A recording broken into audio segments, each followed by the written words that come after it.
कोई जवाब नहीं। Get out. ओके। आज जिनके बारे में बात करनी है ये हमारी रियासत जम्मू कश्मीर के साबिक प्राइम मिनिस्टर हैं और साथ में पाकिस्तान तहरीक इंसाफ आज़ाद कश्मीर के सरबराह यानी कि प्रेसिडेंट हैं बैरिस्टर सुल्तान महमूद चौधरी। इन्होंने किया क्या, पहले ये क्लिप देख लीजिए 10 सेकंड का, फिर उसके बाद इसके ऊपर बात करते हैं। जी अच्छा सर, एक अहम सवाल आपसे यही करना है कि आगे क्योंकि तहरीक इंसाफ आज़ाद कश्मीर में एक हुकूमत बनाने का वो देख रही है, लेकिन इस वक्त आपकी जो जमात है वो तंजीमी इख्तलाफात का भी छुआरा आप ये सर जवाब कोई जवाब नहीं। Get out. ओके। ये क्लिप सोशल मीडिया के ऊपर देखने के बाद लोगों के मुंह से पहला जुमला जो शक था वो यकीन में बदल रहा है और वो कहते हैं कि कोई आम आदमी ऐसे नहीं कर सकता, ये मदहोश आदमी ही इस तरह की बात कर सकता है। भले रिपोर्टर का हुलिया अच्छा नहीं था, उसके बाल बड़े थे, उसने कपड़े उस लेवल के नहीं पहने थे जो आपके कपड़े थे, लेकिन उसने जो सवाल किया उसमें तो कोई ममानत नहीं थी और आपने उसको कहा कि गेट आउट और फलां फलां चीज़ें। अगर ये पूरा वीडियो क्लिप आ जाए तो ये भी सुनने में आया कि इसके बाद भी उन्होंने उसको कोई गंदी और नंगी और गंजी गालियाँ दी हैं।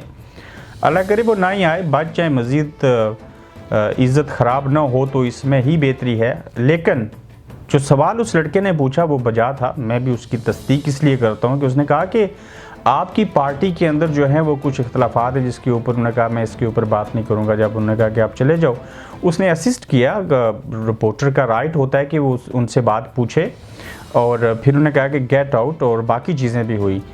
अब ये इसमें कोई दो राय नहीं है कि मुसद्दिक साहब जो हैं आपकी पार्टी के जनरल सेक्रेटरी, यकीनन उनसे इस्तीफ़ा ले लिया गया है या ले लिया जाएगा। आपके अंदरून खाना मामलात अच्छे नहीं हैं। सिकंदर साहब को आप लेके गए, प्राइम मिनिस्टर पाकिस्तान से मिले, लेकिन वो बात ना बन सकी। जिस तरह के हालात थे, जो मकासद थे वो पूरे होते हुए दिखाई नहीं दे रहे और ना ही वो होंगे। जिस तरह से होता है कि चोर दरवाजे से इक़्तिदार में आया जाए। मैं प्राइम मिनिस्टर आज़ाद कश्मीर की स्टेटमेंट के ऊपर भी बात करूँगा। इसके अलावा बैरिस्टर सुल्तान महमूद साहब 6 फरवरी को चूँकि इमरान खान साहब मीर पर आ रहे हैं, उस सिलसिले में इंतजाम करने थे और ये जो इंसिडेंट पेश आया ये PTI आज़ाद कश्मीर का जो इस्लामाबाद में सेक्रेटेरिएट है वहाँ पे ये हुआ और बाग से इस लड़के का तल्लक है। देखना ये होगा कि बैरिस्टर सुल्तान साहब ने जो ये हरकत की है इसके ऊपर उनको निदामत है, बिल्कुल होनी चाहिए। और इस हमारे सहाफ़ी भाई से बैरिस्टर सुल्तान महमूद चौधरी साहब का ये बड़ापन होगा कि अगर वो इसके ऊपर बाज़ाब्ता वीडियो बना के या उस लड़के को साथ रख के उससे माफ़ी मांगें और बाकी लोगों से भी। चूँकि मैंने खुद बैरिस्टर साहब का इंटरव्यू किया, मैं इनसे मिलता रहा, ये इस एटीट्यूड के मालिक है नहीं है। ये क्लिप देख के मुझे हैरानगी हुई कि उन्होंने इस लड़के के साथ ऐसे क्यों किया। कोई भी हो, किसी के साथ भी ऐसे नहीं करना चाहिए। शायद आप करते रहे होंगे, लेकिन मौजूदा दौर में कैमरे की आंख से और सोशल मीडिया से बचा नहीं जा सकता। एक ही मकसद था इस वीडियो को बनाने का, वो यही था कि इस लड़के से बैरिस्टर साहब ने जो कुछ इसके साथ किया उससे वो ज़रूर माफ़ी मांगे। और मैं अपने सहाफ़ी भाई को एक मशवरा दे देता हूँ, याद रखिए कोई भी सहाफ़ी छोटा बड़ा नहीं होता, सबके पास इक्वल राइट्स होते हैं। खबर बड़ा सहाफ़ी भी खबर ही देता है, कोई एंकर है, कोई कुछ है, और अपने काम से इंसान छोटा या बड़ा होता है। आप अपने थोड़ा सा हुलिया ठीक रखा करें। मैं नहीं कहता हूँ कि आप कोई गंदे इंसान थे, लेकिन बेहतर से बेहतर बनाएं अपनी पर्सनैलिटी को, जैसे कर सकें आप वो सारी चीज़ें। दूसरी जानिब प्राइम मिनिस्टर आज़ाद कश्मीर जो हैं उनको पता नहीं अपने इक़्तिदार की फ़िक्र है ये क्या है। वो अक्सर कुछ ना कुछ प्राइम मिनिस्टर होते हुए भी ऐसे कुछ बयानात दे देते हैं कि जिसकी वजह से देखने में ये आता है कि पहले लोग कहते थे बड़े दबंग है, फ़लाँ चीज़ है, इस तरह से है।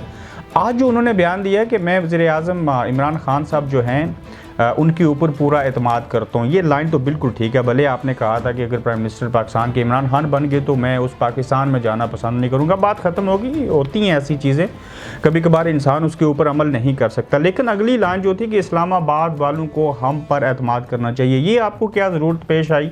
आप तो बड़े नरदार आदमी थे, बाकी सारी चीज़ें थी, तो किसका खौफ है, किसका डर है? अगर आप अपनी कौम के लिए काम अच्छा कर रहे हैं, चीज़ें ठीक हो रही हैं, मैं खुद से आपकी जो तामीर और तरक्की के काम है और जिस तरह से आप लोग एफर्ट्स कर रहे हैं, जिस तरह से आपकी पूरी टीम है, बिलखुसूस NTS मैं दाद देता हूँ मौजूदा हुकूमत को कि ये आज़ाद कश्मीर की साबका हुकूमतों से बहुत बेहतर हुकूमत है। बजट आपके पास बेहतरीन है, आप ज़ाती तौर पे गुड गवर्नेंस आपने बड़ी हद तक बेहतर बनाई। ये टूटी नलका, ये सड़कें, ये चीज़ें होती रहती हैं, लेकिन NTS मेरिट के ऊपर सिर्फ एक इदारे में जो आपने काम किया वो काबिल सताइश है और मुझे उम्मीद है कि आप इस तरह की चीज़ों को आगे कैरी करेंगे।